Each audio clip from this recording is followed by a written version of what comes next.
special, so I am. I am special, so you are. No one is inferior. We are fearfully and wonderfully made. Who says special, don't you see? Just be special to our see. Person inferior. No some two in the ways of my way. Thank you for staying with us. Contrary to reports, media reports on Thursday, the Minister of Education, Dr. Tunji Maruf-Alausa, said yesterday that the federal government did not scrap GSS and SSS classes, nor replaced them with a 12-year education model. While addressing the media yesterday in Abuja, he said, during the 2025 Extraordinary National Council of Education meeting on Thursday, the ministry submitted a proposal seeking to mitigate 12 years, to migrate to 12 years of compulsory education while retaining the current 6334 structure. So he said it was encouraging to transition from the 6334 to the 12-4 system of education in order for the country to produce quality graduates, and that the model is presently practiced in many advanced countries like the UK, Brazil, even some African countries like Ghana. The final decision, according to him, will be known during another National Council of Education meeting in October this year, and that the proposal, the 12-4, as opposed to the 6334 basic education model, is not immediate. Let's have conversations around this morning. What do you think of it? We'll have to, of course, the information is on the screen. You can send us a mail and we'll take your comments and questions if you have as well. But right here with us in the studio, we have Dr. Adetola Salau, who is a STEM professional, among other caps she's won. Thank you so much for joining us this morning. As well as a policy maker. Yes. Thank you for joining us. Thank you. Good morning. Also joining us, Dr. Adedamola Olofa, who is lead EduNorms Consulting and Education Business School. She joins us virtually. Thank you for joining us. As well as Dr. Olatunji Shobodu, who is an academic and a leadership development expert. Thank you so much for joining us this morning, Dr. Shobodu. Thank you very much. Let's begin with you, Dr. Salau. Yes, of course. In my role as special advisor, of course, at Kwara State, and as a policymaker in Lagos State, of course, I have to chime in on this. I have been asked a lot of questions around this during the week. People have been sending me messages in WhatsApp groups, personally, phone calls. And I want to also correct, I'm glad that that statement came out yesterday, because a lot of people thought it meant, oh my God, everything now is all collapsing into one. No, it wasn't. What happened was in the early 2000s, we adopted making sure that basic education, primary school and JSS, the 9-year basic education model, was followed. And that's what UBEC has been stressing and pushing in the States. Now, what we're saying is, instead of just stopping at JSS, let's make it mandatory all the way to senior secondary. That's the only thing that has changed about this policy. And the policy on itself, as you also reiterated, based on global standards, actually has a lot of positive undertones in the fact that a lot of the students, unfortunately, think, okay, that's it. Since it's only till 9, let me just drop out at JSS. We need to reduce the dropout rates. It's very, very key. And then literacy. We need our students to be a lot more, be able to comprehend science, be able to comprehend what is happening around the world. A lot of times that kind of understanding, conceptual understanding, happens more in senior secondary. So having them longer, in my view and the view of a lot of educational experts, it's a positive thing and will really help us. Literacy rates, dropout rates, and then also making sure that they are ready for the workforce when they come out. Not everybody, as we know, because it's not just here in Nigeria, but across the world, not everybody will end up at the university. What are they going to do when they finish secondary school? How are they going to be able to be economically viable members of society? We need to start making sure that in that last 3 years, we start addressing that, we start equipping them in skills. So I like to look at this as an opportunity to make sure that we upskill more students. Help us understand better. What was the objective of the 6334 system that failed? Here is why I'm asking. We know that basic education is, that's why you have UBE, right? Yes, the object I mentioned, yes. For the first 6 years. And JSS, so it's 6 plus 3, 9. Okay, so JS3. it was supposed to be Yes, 9, so JS3. essentially Yes. like 934. Yes. Right? Now, what failed at that point? But before you answer that question, let's quickly let you know that we need to transition. For those of us on the our DSTV platform, strictly our DSTV platform, we are transiting to the official presentation of staff of office to His Royal Highness His Royal Majesty Agri Bechowale as a third-class chief, Kumu 1 of Gombe, by His Excellency Right Honorable Ahmadu Umaru Fintiri, CON, the Executive Governor of Adamawa State. That is taking up right now, and that's only on our DSTV platform. On our other platforms, of course, we sustain this conversation. So, what failed? What needs tinkering with, and how will that impact on the next phase? I always tell everybody, everywhere I go, teachers, there's a lot of upskilling that needs to take place with teachers. There's a lot of work that needs to take place with teachers. I can sum it in just one phrase. Teachers are the backbone of reform. In order to be able to deliver the needs that we're trying to that we're trying to address with that basic 9 system, and now of course this 12, the teachers themselves need to be better equipped. So there's serious work that needs to take place with teachers. Okay, Dr.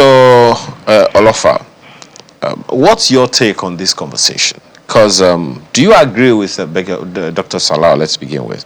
Do you agree that the 6334 system failed, or the 934 system didn't quite work well because of teachers? Okay, thank you very much. I always say, let me start with this way. The 6334, the aim behind it was to create higher academic excellence as well as vocational proficiency that time. That was why topics, something like literature, which is now BSc, was being introduced. Yes, I remember. The aim was as a child, as a student is going on the journey, we also catch up with vocational proficiency, so that at the end of the day, you will be a total child. You must be somebody who is very brilliant and get us not any skills. And skills can be life skill, like interpersonal, like communication skill, like also be innovations, coming up with devices and things like that. So that was, I think, was the thing that coincided in 1988.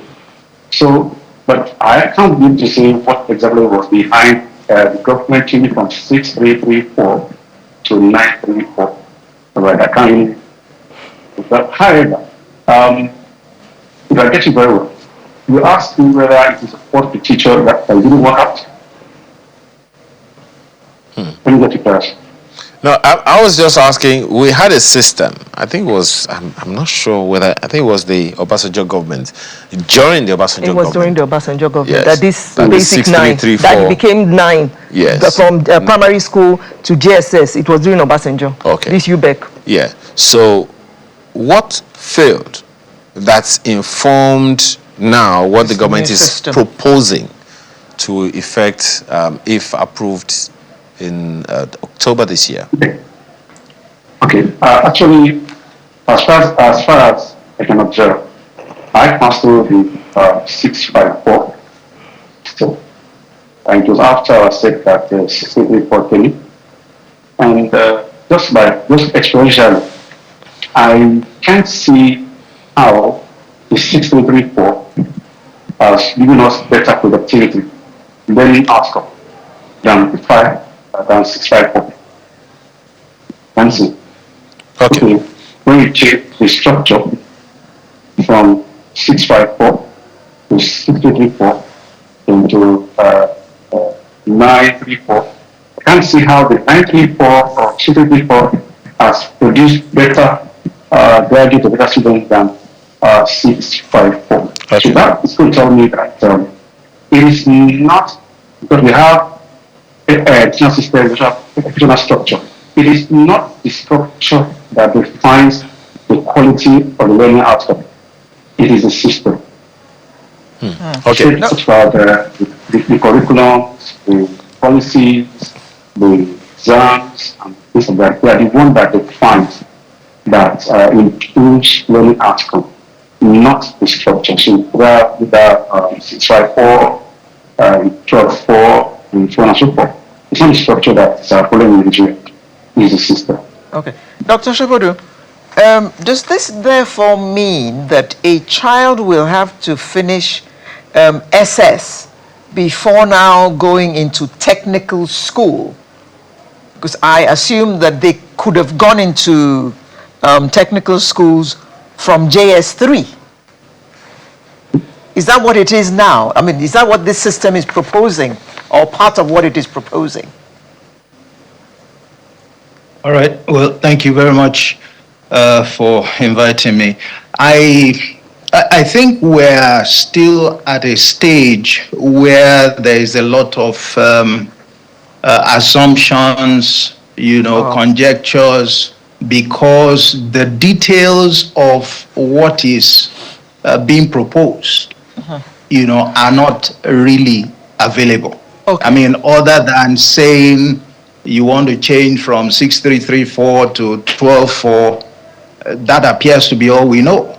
Okay. But you want to ask, the 6334 was introduced in order to achieve certain objectives. Now, were those objectives achieved? What is the evidence that we have? Usually, when policies are implemented, we have a responsibility before you effect change to conduct some kind of assessment. What did we intend to achieve? Did it serve our purpose? In what way? What areas were lacking? Where were disappointments? What were the reasons? So that they become the basis for improving on the system. Because as I believe the first speaker mentioned, there has to be a reason why these changes are being made.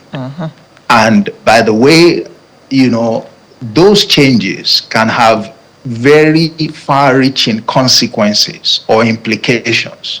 Are we prepared for them? Do we know those things that are likely to happen?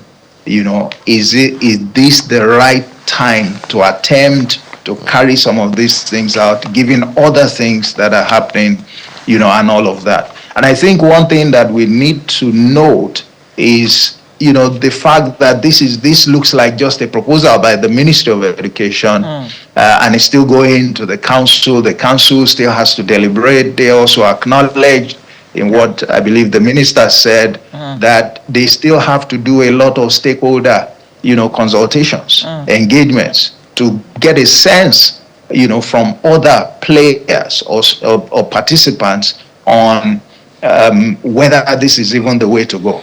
Okay.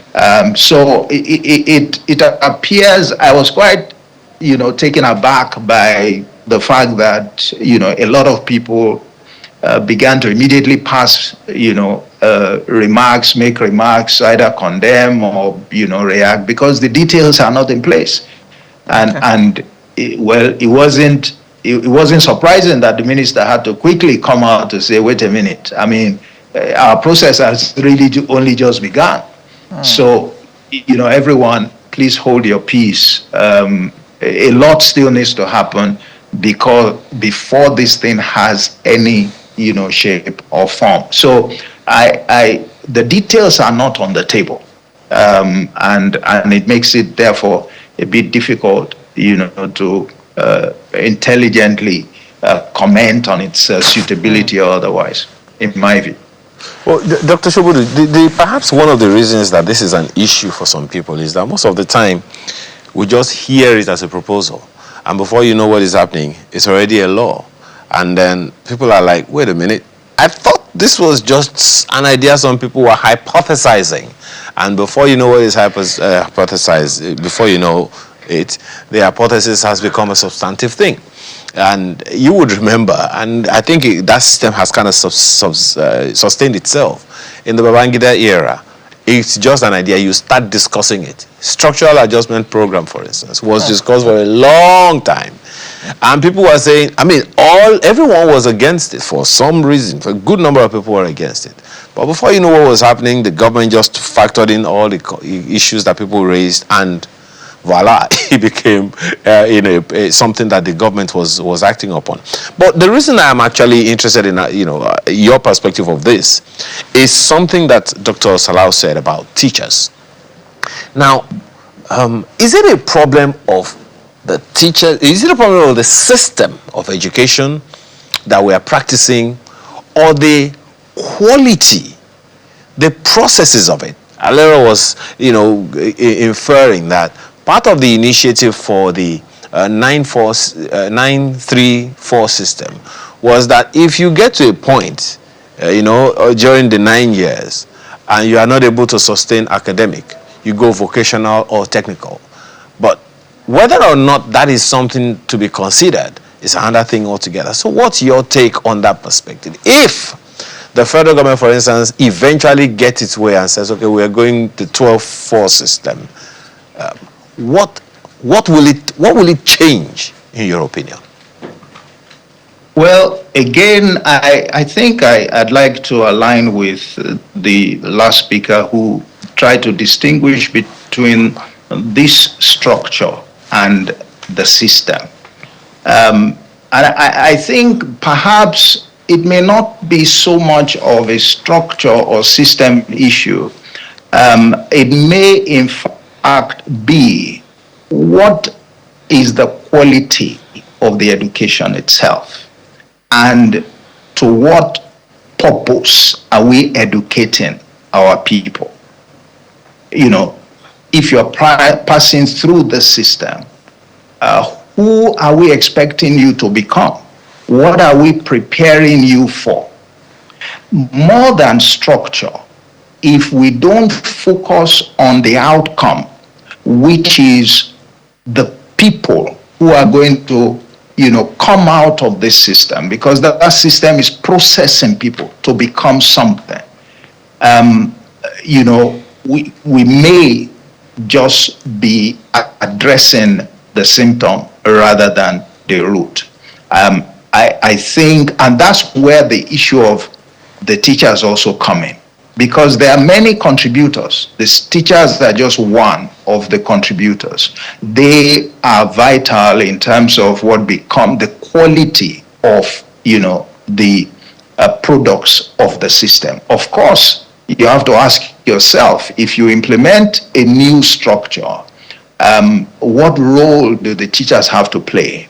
Are they sufficiently skilled or endowed to fulfill the demands of that new role? And then you will also, in asking that kind of question, identify what kinds of intervention, is required to make the teachers suitable.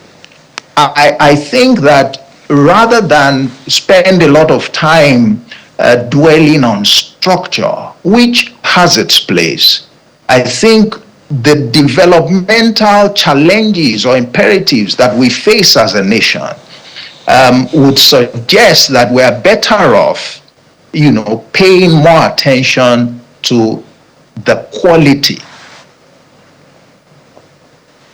Okay. Can I? Dr. Salau, yes. I've been waiting to interject. Yes, I know. Because the key thing, when we talk about quality and when we talk about reform, The key thing is the foundation, and the foundation for us in education always comes down to curriculum. Like he correctly said, what are the students learning? And we have started addressing this last year, and I actually expected more of the public to address and start talking about it and start engaging. There was this press briefing that came out from NERDC, and that's the unit, the agency that is in charge of what materials that our students have in our schools, be it primary school, be it the secondary schools, to some degree, not as much with the tertiary institutions. And they had started mentioning that they wanted to start introducing more vocational skills introduction from the primary schools. I expected to hear more people talk about it and say, yes, this is the way to go. We should start talking about this. We should start addressing this. We should start skilling these teachers to work with the students more on this. That's why it's very important when we're saying that we want the students to be in the schools longer and we're trying to reduce the dropout rates. I was waiting to hear both of the other speakers talk about the fact that our dropout rates are atrocious right now. They're too much. We have students, and particularly when they know that, okay, I'm not going to be held accountable after that JSS 3 if I decide to leave. No, they should stay the whole gamut, but get all these skills. My apologies. What is responsible for the dropout rate? Is it the system or even the curriculum? What is it that will keep me in school? Part of it is this curriculum review that I'm happy that they've started working on. I have been going to engage the NERDC, talk to them. How do we start bringing in these skills that all over the world they are beginning to address? Of course, digital literacy, which we all know is very key, the other soft skills, making sure that these students are actually scientifically illiterate.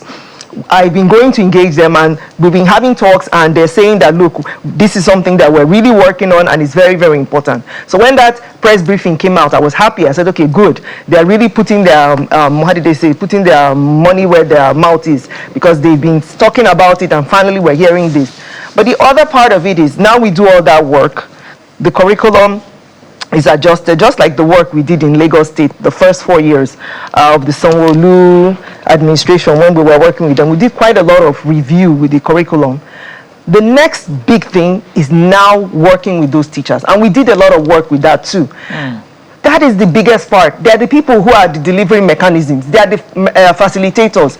They are the ones who engage those children. And yes, at the end, that outcome, which is what are these youth going to become? Fit for purpose. What are they learning here, and how are they going to utilize it when they come out? The teachers are the facilitators. They are the guides who help make it happen. Perhaps one of the challenges, my apologies, perhaps one of the, maybe not challenge, maybe expectations would be, what's the objective as a nation?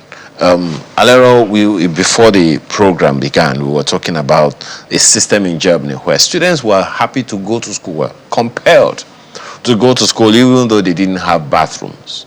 And there are situations that there are a good number of people watching now who have gone through certain educational experiences, not because it was comfortable, but because of the outcomes. What is it that we are promising the child that will make the child say, come rain, come sun, I'm going to go to school? Yes, I get the point of the teachers and all.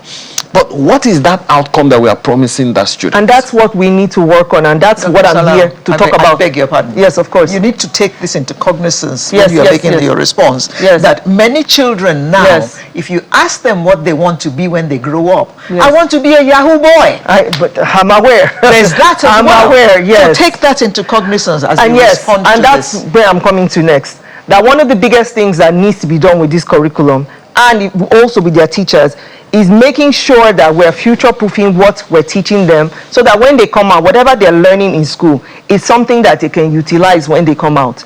I like to give the example all the time of myself, of how when I finished JSS, my exams, my mother said, oh, instead of just sitting at home, one of the things, she foresaw the PC revolution. So she said, she noticed that everything that had to do with the computers, they were based on the same model for the typewriter, that's the keyboard. Yeah. And she said one of the basic skills, really, really critical, you will need to have is being able to type fast. So she made me use that holiday in between taking that, as we call it, junior WAEC, to start learning how to be a fast typist. Did you do ASD? I did all that, and I can tell you, fast forward to now, people are always amazed when they're having conversations with me that I'm able to type I'm able to do other things and type fast. And I put out my work really fast because of that training. That's what needs to happen in our schools. We need to start saying, okay, intro tech, how do we adapt it to making sure that these students become innovators, researchers, right there in the class? They're learning digital marketing now. How do we make them become better communicators right there in the classroom, be able to speak, be able to be content creators? How do we start adapting what is happening in the classroom to what is happening outside? And not even just happening outside now, 5 years, 10 years. I was just reading on Twitter yesterday. Yes, it was yesterday. 21 years of Facebook. And I said, oh my God. And I started remembering, there was no Facebook when I finished secondary school and when I was in college. Facebook started right after grad school for me. So yes, 21 years. And look at how it has changed everything. So us pretending that things are going to be like this now when they come out. No, it's not. Everything keeps changing and iterating real fast. In fact, faster than ever now. So it's right now in the classrooms that we start preparing them for uncertainty. There you go. That's the word I was looking for uncertainties. And being a Yahoo boy is not sustainable. They're going to find that out. I mean, well, I think maybe the Yahoo boy, we can just interpret it to digital skills. Yes. You know, but Doctor. And yes, that's what needs to happen in the classroom. They need to utilize those digital skills positively. I was telling someone, all these freelance editors and gurus or whatever that are in Malaysia, China, India, those skills that these students are using to do Yahoo, imagine translating it and them now being able to carry out that work online and get paid for it. It's the same thing. Dr. Olofa, so here we are. You know, I'm still looking at the place of vision. What do you think should be a national vision, or how do we integrate a national vision into our education system, not just the curriculum, education system, in such a way that everything around education is all about national development? All right, thank you very much. You see, there's something we get wrong with we get the rationale behind education wrong. We believe that education is about going to school and become just being brilliant academically. So our emphasis is always on get A star, get A, get B. We leave the other side of education, you know, which is the aspect of giving. Oh dear. That's unfortunate. Well, we're going to come back to you on that question, but I don't know. I hope Dr. Shobodu, is with us as well, because I mean, you are in the human capital development space, and Dr. Salau just mentioned something that Facebook was just 21 years ago. Okay, Mr. Rafa, please go ahead. Go ahead, Mr. Rafa. Doctor. Oh, okay. All right. So now what? Go ahead. We can hear you. All right. I'm sure. Yes, we can hear you. Go ahead. Good. Now, education is not about academics alone. It's about producing a total child, and that starts from the curriculum. The curriculum we have in Nigeria is already outdated. Till now, it's still outdated. It cannot meet the global demands. If it cannot even meet national demand, the question was that how can we align national vision with education? The thing is that any time education has to be in existence, what should be happening in the classroom should have to be industry fit. You should also be able to give skills to the child now, not in the future. For instance, if a child is learning a topic in home economics, and the topic is teaching, the aim or the objective of that topic should not be that at the end of this lesson, people will be able to define stages, mention types of stages, and couple of stages. No. That's academic side. It should be that at the end of this lesson, people should be able to make their clothes or design household fabric materials. So that after 1 week, that child must have learned stitches, he would have acquired a skill in stitches. When you also go to mathematics, if the topic is ratio in grade 4, it will be by the end of the lesson, a child will be able to find the ratios of in expression or define ratio. It should be that at the end of this topic, the child should be able to be just and fair in sharing items. That should be the first objective. Okay. Second one should be, go on. Yes, go ahead. So second objective for ratio should be that at the end of this learning ratio in mathematics, the child should be a better cook. If you wondering how better cook comes into mathematics, it's because ratio comes in the kitchen. To bake. The ratio of meat to the salt. I get that. I know that Dr. Salam is itching to respond to you very quickly. I'm itching. Yeah, for me, it really comes down to being practical. The example I gave earlier, you saw how practical that was. I believe we need to make it a lot more practical, and that means all of us. And I like to tell people that the only way that I see us really achieving this is public-private partnerships. So people like you coming in and working with our teachers, working with us in government, and trying to carry this out. When I was in Lagos State, one of the things that we advised our commissioner and the governor was this kind of public-private partnerships, and we carried out entrepreneurship training for the teachers and the students. Right there, we worked with 14-year-olds, 15-year-olds, 16-year-olds. We taught them how to create small capital businesses for themselves, which means that when they come out of school, they already have these skills. They can become employers and employ other people and be able to generate revenue and become, what I had said earlier, economically viable members of society. So entrepreneurship training, programs like that, things that are practical, mentorship, coming in to speak to the students, working with the students, right there in the classroom, that's where it happens. That's where we have to. So it really, really needs to be practical. It needs to be hands-on and all hands on deck. That's why I said PPP, public-private partnerships. That's the way this is going to happen. All right. Dr. Shobodu. Sorry, I'm sorry. I'm sorry, I'd like to bring in Dr. Shobodu. Dr. Shobodu, let me take you back to the days before Nigeria had universities. Most of our parents did not go to university because they couldn't afford to travel abroad to get higher education. So they had to make do with what we call West African School Certificate. That was the bar for them, and it was the best that they had. But guess what? They were the ones who all became the civil servants when Nigeria became independent, and we don't get reports that they were not efficient at their jobs.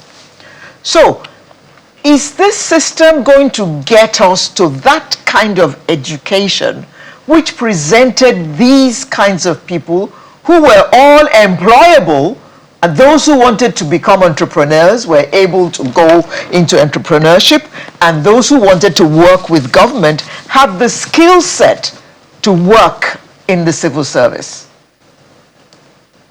Okay, I mean, that sounds pretty, appealing, what transpired in those days with our parents, but you must understand that things have changed very radically between then and now. For you to be relevant today, there are certain minimum requirements, skill requirements, and basic, literacy. So, it's quite, what happened then maybe was okay for their time, but today things have to be approached differently.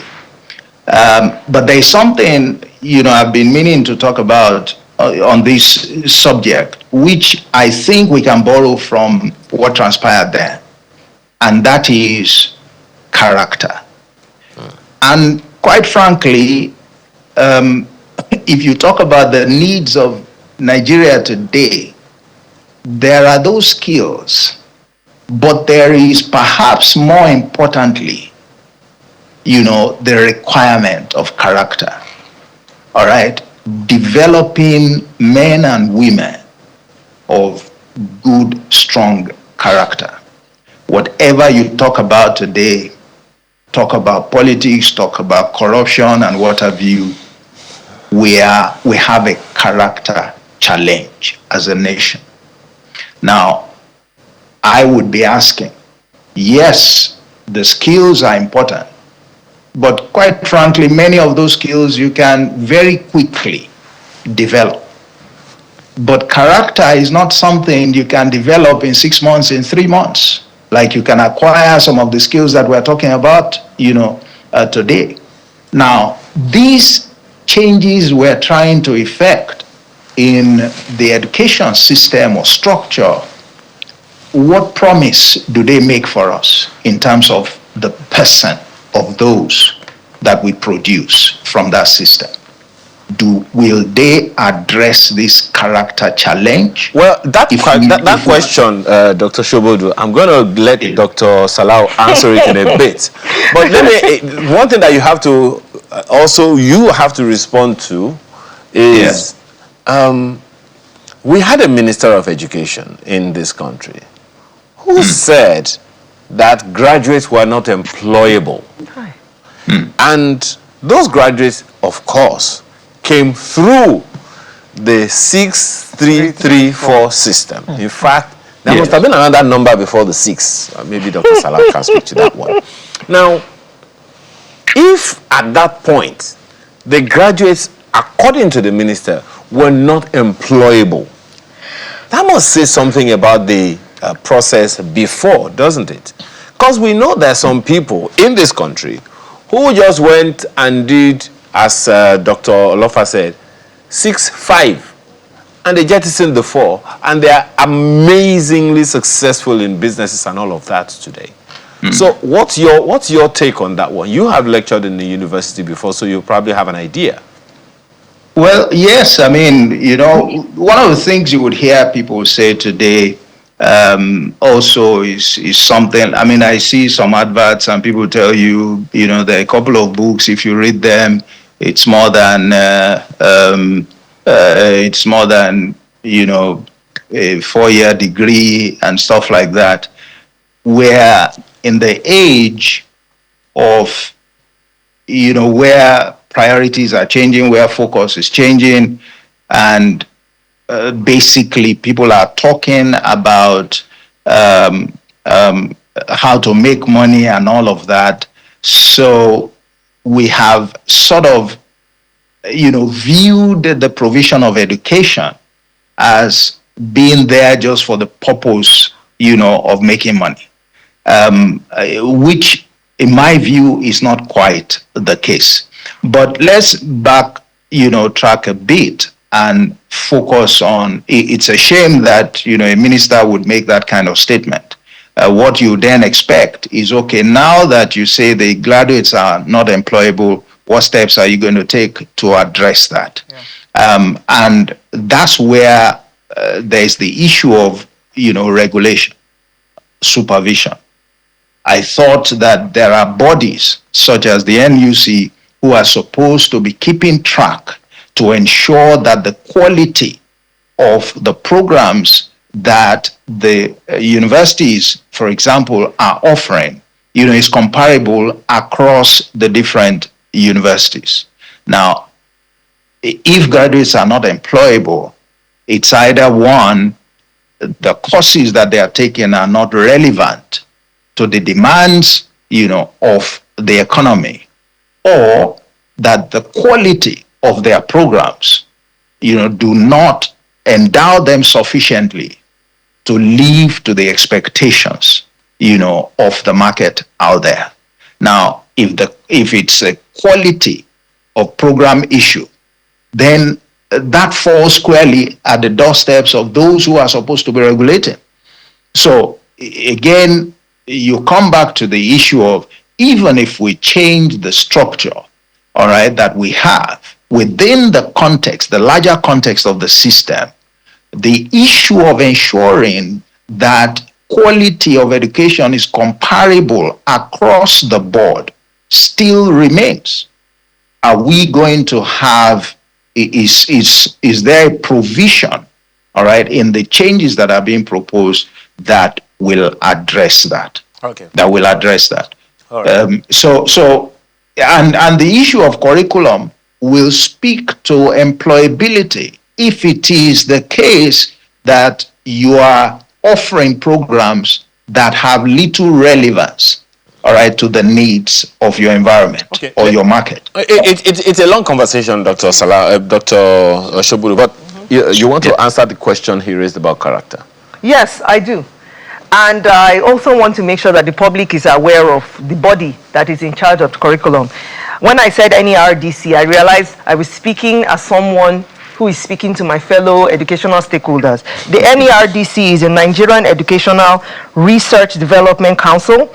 They're the agency of the federal government, and they are charged with the responsibility of our educational policies. So curriculum falls within their purview, and they are the ones who have been making sure, like if you go into the classroom, JSS 1 is doing integrated science, these are the topics, these are the aims and objectives for the teachers. They're the ones who break that down for each of these subjects. They are the ones. And they are the ones who also have these different subjects. So now we come to character education. Yes, I agree. It's very important. If you look at the Asian countries, it is something that is deeply embedded, even in America. Now that I think about it too. It is, yes, it is. It is embedded into the educational system in such a way that over and over and over, in what we call social studies here, they call it, what do they call it over there now? I'm trying to remember. Global studies or something like that.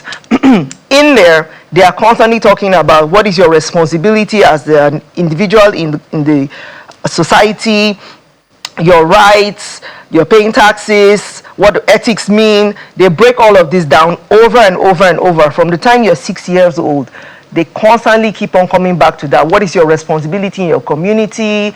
How are you engaged? What does the parent-teacher forum mean? What does it mean, the council? What does it mean, what does the mayor do? What do those councillors do? They constantly keep on breaking that down and explaining it. In the UK, they do that. In the US, I personally know that because I was an educator over there in New York and across other states there in the US. They constantly keep on breaking that over and over and over. This is something, yes, I agree, that we need to emphasize. We need to return back to. It needs to be deliberated more and more in social studies. And beyond that, we should have, that's why I keep on mentioning mentorship. You notice I keep on coming back to that and bringing that over and over and over. We need to have more of us come in and engage in the classrooms. I saw that when I was an educator in the US. The people from these different companies, they come in, they engage with the children. Parents spend lots of time in the classroom with the students. They volunteer, they help, they speak to the students, they do reading sessions. They are constantly immersed and involved. Is there any chance that we'll get parents to do that here? Don't answer that question yet. Okay. This is from Ojuromi Fred. Your question about what failed in the 6334 model has not been answered. What failed was first, 3 was supposed to be craft-based. Okay, the first 3 was supposed to be craft-based. Okay, go on. The children were to learn craft, test their skills to determine their areas of interest, and unfortunately, it was not followed through by government. That is why that model failed. Do you agree? No, I disagree.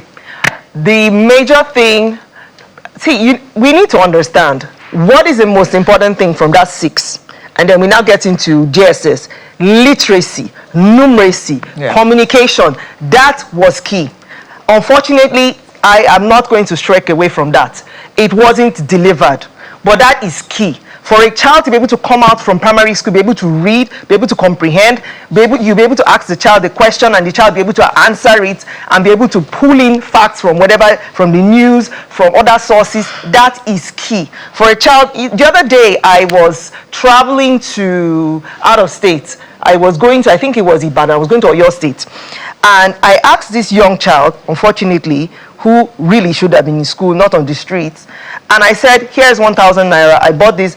and the child could not compute the change back, could not estimate. That to me is a failure right there. Numeracy is such an important skill. You have plenty of questions to answer. So yes, just I know. taking it one All right. that we don't have much okay, so time. go ahead. Well, this one is from Celestine Okoli, who says, I believe this is going to be good as it will reduce dropouts from secondary level. I think this one is again. However, I want to ask, will common entrance and GSSE be eliminated? Common entrance is them from primary school to secondary school. So no, it will not be eliminated. They still have to take it. Okay. There are some questions here. This one is from Professor Enakena. Says, if we lack manpower and proper infrastructure to make an educational system work, no matter the adduced proposal to continue the changing of educational model without proper infrastructure and remuneration of teachers and retraining facilities or structures to strengthen basic skills of teachers, it's like howling in the dark. I think you spoke to that, Dr. Salau. Yes, I did. Proposing a 12-year basic education model, and this one is from BEM, should be considered after a review of curricula and teacher competency frameworks. You also spoke to that. I think everyone has actually spoken to that. Well, Professor Enakena is back, says no model of basic education fails. It's the institutions that lack effective manpower to arrest the rot or defect in the current system. How many teachers do we have in Nigeria to manage our school system as adopted? According to the Minister of Education, Tunji Alausa, he espoused that the 12-year basic education model plan would enable pupils to benefit from uninterrupted learning up to the age of 16. Yeah. And then Festus Akimboye says, while we're discussing reforming our 12-year basic education model, we should also promote apprenticeship. Apprenticeship will hasten our development. Your comment on that? Yes, which is what I mentioned, and I know it's very, very key. That's why I keep on harping on it. Skills development. Yeah. It's the most important thing. Until we start to addressing that and working on that right there in our schools, we're going to keep on missing the mark. Dr. Oshobodu, very quick one. We've run out of time. What is the place of culture in all of this, particularly in our education? There are those who would reference what happens in China, that they teach whatever subject in their local languages. They teach the little kids in nursery school and all. They teach them craftsmanship. You know, I mean, hands-on, not just on the computer. Yeah. But, you know, in our part of the world, there are, you know. So anyway, what's the place of culture in education in Nigeria? How significantly do you think it'll be? Well, there are a number of issues that I think one can address. However, let me say that when you look at Nigeria's motto, all right, it talks about unity and faith, peace and progress, and so that right there is one of the, you know, benchmarks for assessing what the products of your educational system.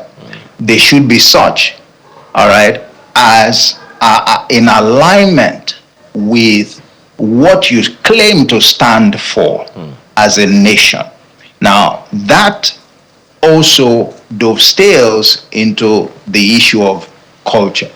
Your education, you know, system has to be such that recognizes the peculiarities of your culture. You can't, if you want to preserve, okay, your identity as a nation, as a people, you can't just throw your culture, you know, out through the window. Your pursuit of skills, your development of character, all of that must be situated within the context of what you want to preserve, all right, in your culture. Now, again, this is one of the areas where we have a challenge.